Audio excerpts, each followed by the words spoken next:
Hello everyone, welcome back to pathway UPSC. My name is Vinay और आज की इस वीडियो में हम सर क्रीक डिस्प्यूट के बारे में पढ़ने वाले। इस वीडियो में हम देखेंगे सर क्रीक डिस्प्यूट है क्या, इंडिया के क्या क्लेम्स है, पाकिस्तान के क्या क्लेम्स है और सर क्रीक एरिया का सिग्निफिकेंस क्या है। नाउ रिसेंटली राजनाथ सिंह जो कि हमारे डिफेंस मिनिस्टर हैं, इन्होंने पाकिस्तान को वार्न किया क्योंकि वो एक मिलिट्री इंफ्रास्ट्रक्चर डेवलप कर रहे हैं नियर सर क्रीक एरिया। तो इसीलिए ये सर क्रीक डिस्प्यूट बहुत ही इंपॉर्टेंट बन जाता है हमारे एग्जाम के लिए। नाउ समझते हैं कि ये सर क्रीक होता क्या है। सर क्रीक इंडिया और पाकिस्तान के बीच की 96 किलोमीटर की टाइडल एस्चुरी है। नाउ ये लाई कहाँ करता है? ये लाई करता है गुजरात के कच्छ डिस्ट्रिक्ट और पाकिस्तान के सिंध प्रोविंस के बीच में।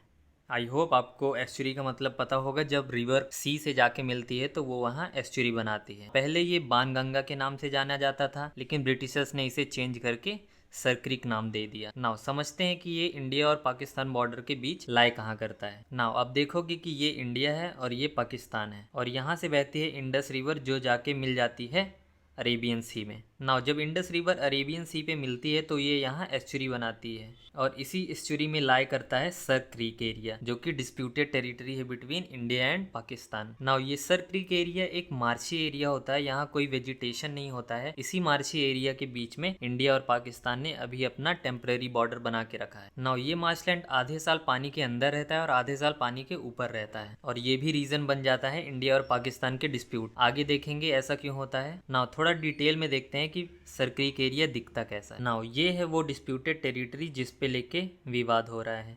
ये 96 किलोमीटर का जो एरिया है इसी पे डिस्प्यूट है। पाकिस्तान का कहना है कि वो ये वाली बॉर्डर मानेंगे जो ईस्टर्न फ्रंट है इस पूरे वाटर बॉडी की, और इंडिया का कहना है कि हम इस वाटर बॉडी के जो बीच से लाइन गुजर रही है हम उसको अपना बॉर्डर मानेंगे, है ना। तो पाकिस्तान का क्लेम कौन सा है? ये जो ईस्टर्न वाली बाउंड्री है। लेकिन इंडिया का क्लेम कौन सा है? जो बीच वाली बाउंड्री है। तो आप समझ गए होंगे इस एरिया को लेके डिस्प्यूट है।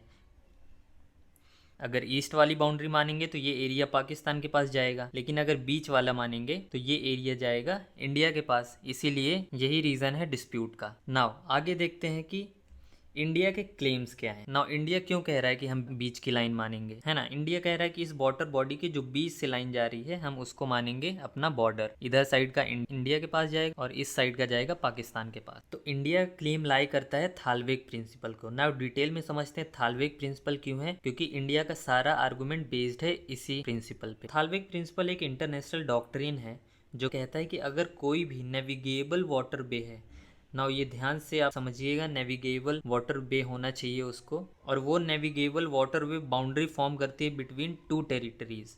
तो जो उसका डीपेस्ट नेविगेबल चैनल होगा वो बनाएगी दोनों टेरिटरी की बॉर्डर। ना समझते हैं इसका मतलब क्या होता है। अब जो ये रिवर है इसका डीपेस्ट पॉइंट कहाँ लाई करेगा? इस रिवर के बीच पे कहीं लाई करेगा। तो ये सारे डीपेस्ट पॉइंट को जब हम ज्वाइन कर देंगे तो कुछ ऐसी सी बॉर्डर बन जाएगी, पूरे नदी के बीच से एक बॉर्डर जाएगी। तो थालवेग प्रिंसिपल यही कहता है कि किसी भी नेविगेबल रिवर की जो डीपेस्ट पॉइंट है उनको कनेक्ट करके जो लाइन बनेगी वो होगी दो टेरिटरीज के बीच की बॉर्डर। और सिंपली हम कहें कि कोई भी नदी के जो बीच से लाइन जाएगी उसे हम मानेंगे दो कंट्रीज के बीच की बॉर्डर। तो इंडिया का क्लेम यही है कि जो सर क्रीक एरिया है उसके बीच से एक लाइन बनाई जाए और ईस्ट वाला हिस्सा जाए इंडिया के पास और वेस्ट वाला जाए पाकिस्तान के पास। तो आई होप आपको थालवेग प्रिंसिपल डिटेल में समझ में आया होगा। नाउ जो सर क्रीक एरिया है वो नेविगेबल भी होता है क्योंकि वहाँ Indian fishing trollers regularly navigate करते हैं ड्यूरिंग हाई टाइड्स। और दूसरी बात, अगर बीच से लाइन बनाएंगे हम तो वो एक फेयर डिस्ट्रीब्यूशन माना जाएगा मार्शलैंड का। और तीसरा चीज, इसका इंटरनल प्रेसिडेंट भी है क्योंकि थालवेग प्रिंसिपल जो है उसको रिकॉग्नाइज करता है इंटरनेशनल कोड। तो अब देखते हैं पाकिस्तान का क्लेम क्या है, क्यों वो बीच वाला चैनल नहीं मानना चाहता है। तो पाकिस्तान का सबसे पहला क्लेम है कि 1914 में एक एग्रीमेंट हुआ था। एग्रीमेंट किसके बीच हुआ था? एग्रीमेंट हुआ था Sindh and ruler of Kutch. Now Sindh उस टाइम पार्ट था किसका? बॉम्बे प्रेसिडेंसी का, जैसा आपको पता होगा। तो सिंध को रिप्रेजेंट कौन कर रहा था? बॉम्बे गवर्नमेंट। और बॉम्बे गवर्नमेंट को उस टाइम ब्रिटिशर्स रूल कर रहे थे। तो ये एक तरह से एग्रीमेंट था ब्रिटिशर्स और रूलर ऑफ कच्छ के बीच। तो उन्होंने माना था कि ये जो वाटर बॉडी है इसकी हम जो ईस्टर्न वाली लाइन है उसको अपना बॉर्डर बनाएंगे। तो इसका मतलब हो गया ये पूरी वाटर बॉडी जो है वो चली जाती है सिंध के पास। सिंध मतलब ब्रिटिशर्स के पास। ना तो पाकिस्तान का क्लेम है कि 1914 में जब ये एरिया पूरा सिंध के पास चला गया था, तो अब पाकिस्तान के पास भी ये एरिया जाना चाहिए, ना कि कच्छ के पास। और पाकिस्तान दूसरी चीज़ और क्लेम करता है कि ये कहता है ये जो इंडिया क्लेम कर रहा है कि ये नेविगेबल मार्शलैंड है, ऐसा है ही नहीं। ये कभी कभी नेविगेबल रहता है जब टाइड्स हाई रहते हैं, वरना मोस्ट ऑफ द टाइम ये शैलो टाइडल एस्चुरी है और नेविगेबल नहीं होती है। तो थालविक प्रिंसिपल यहाँ अप्लाई ही नहीं कर सकते हम। तो ये दोनों मेन आर्गूमेंट है पाकिस्तान के कि पहला कि 1914 में एक एग्रीमेंट हुआ था और दूसरा ये नेविगेबल नहीं है, तो इंडिया का क्लेम जायज़ नहीं है। तो इन दोनों के आधार पे ही वो complete sovereignty over sir creek area claim करते। आगे देखते हैं इसकी स्ट्रेटेजिक इंपॉर्टेंस क्यों है, क्यों लड़ रहे दोनों कंट्रीज, वो भी मार्शलैंड के लिए। सबसे पहला इंपॉर्टेंस है इसका स्ट्रेटेजिक इंपॉर्टेंस। नाउ अगर सर क्रीक एरिया की बीच वाली लाइन कंसीडर की जाएगी तो इंडिया अपनी मिलिट्री इस एरिया तक ले जा सकती है, लेकिन अगर पाकिस्तान के क्लेम माना जाएगा ये वाला, तो इंडियन मिलिट्री सिर्फ यहीं तक जा सकती है। तो इंडिया चाहता है बीच वाली लाइन माना जाए ताकि हमारी नेवी और मिलिट्री पाकिस्तान के ज़्यादा पास तक जा सके। और इससे क्या होगा, इससे प्रॉक्सिमिटी टू कराची रहेगी जो उनका मेजर पोर्ट है। तो फ्यूचर में जब वॉर होंगी तो इंडिया को इससे बेनिफिट होगा। पहला तो है स्ट्रेटेजिक इंपॉर्टेंस। आगे देखते हैं दूसरा है कि फिशिंग इंडस्ट्री कि जो ये सर क्रीक एरिया है ये one of the most productive fishing grounds है और इस पे फिशरमैन्स की लाइवलीहुड डिपेंड करती है दोनों साइड की, इंडियन की भी और पाकिस्तान की कोस्टल कम्युनिटी की भी। तो फिशरी एक बहुत इंपॉर्टेंट सिग्निफिकेंस बन जाता है इस एरिया का। दूसरा हाइड्रोकार्बन पोटेंशियल। जियोलॉजिस्ट का एस्टिमेट्स है कि यहाँ बहुत ज़्यादा under sea oil and natural gas के रिजर्व्स हैं। तो जो भी ये एरिया क्लेम करेगा ये सारे रिजर्व्स उस कंट्री के पास जाएंगे। और तीसरा सिग्निफिकेंस है इकोलॉजिकल। नो सिंस ये एक सेंसिटिव मार्शलैंड है तो यहाँ माइग्रेटरी बर्ड्स भी बहुत ज़्यादा आती हैं। तो देखा जाए तो एक तरह से वाइल्ड लाइफ को प्रोटेक्ट करने के लिए ये एरिया बहुत ही ज़्यादा इंपॉर्टेंट बन जाता है। नाउ इसके अलावा भी एक सिग्निफिकेंस है जो मेरा मानना है बहुत ही ज़्यादा इंपॉर्टेंट है, वो है एक्सक्लूसिव इकोनॉमिक जोन।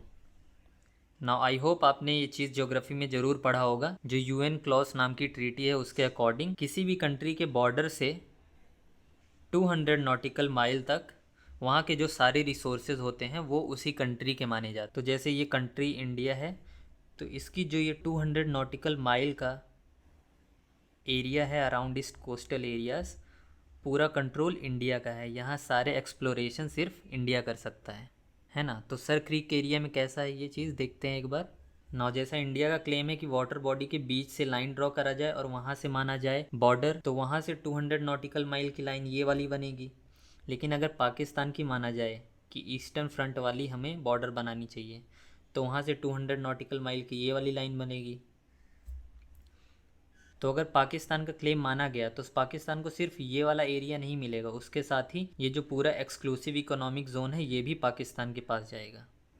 लेकिन अगर इंडिया का ये वाला क्लेम माना गया तो ये सारा एक्सक्लूसिव इकोनॉमिक जोन वाला एरिया किसके पास जाएगा, वो इंडिया के पास जाएगा।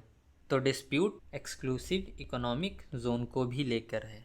तो आई होप आपको ये चीज़ समझ आई होगी कि सर क्रीक डिस्प्यूट है क्या, उस पे इंडिया का क्लेम क्या है, उस पे पाकिस्तान का क्लेम क्या है और इसका सिग्निफिकेंस क्या है जो इतना मारा मारी हो रही है वहाँ। तो ये सर क्रीक एरिया इतना डिस्प्यूट में रहा नहीं है, इसलिए ज़्यादा लोगों को इसकी इन्फॉर्मेशन नहीं होगी। और सिंस ये ज़्यादा लोगों को पता नहीं तो इसकी पॉसिबिलिटी है एग्जाम में आने की। लास्ट पे एक क्वेश्चन है आपके लिए, ये एक MCQ मैंने फ्रेम किया है बेस्ड ऑन माई डिस्कशन, तो इसको जरूर अटेम्प्ट करना। इसका आंसर मैं कॉमेंट सेक्शन में दे दूंगा। तब तक के लिए हैव अ नाइस डे।